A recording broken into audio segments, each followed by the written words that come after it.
Most important TSPSC guest question is white hydrogen. White hydrogen అంటే ఏమిటి?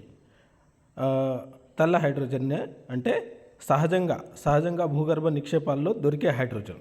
జనరల్గా హైడ్రోజన్ని refining process ద్వారా తయారు చేస్తారు. న్యాచురల్ గ్యాస్ నుంచి కానీ, క్రూడ్ ఆయిల్ నుంచి కానీ, కోల్ నుంచి కానీ చేస్తారు. అలా కాకుండా డైరెక్ట్గా భూగర్భంలో నుంచే బయటకు వచ్చే హైడ్రోజన్ని వైట్ హైడ్రోజన్ అంటారు.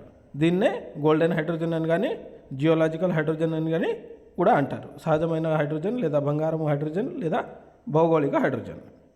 ఓకే, దీన్ని ఫ్రాకింగ్ అనే ఒక ప్రాసెస్ ద్వారా తయారు చేస్తారు. ఫ్రాకింగ్ అంటే హారిజొంటల్గా డ్రిల్ చేస్తారు అన్నట్టు. ఇప్పుడు మన వాటర్ బోర్వెల్స్ అన్నీ వర్టికల్గా డ్రిల్ చేస్తారు, దీనికి మాత్రం హారిజొంటల్గా డ్రిల్ చేస్తారు.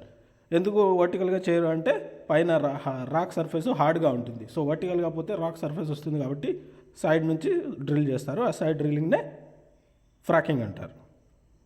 అదే.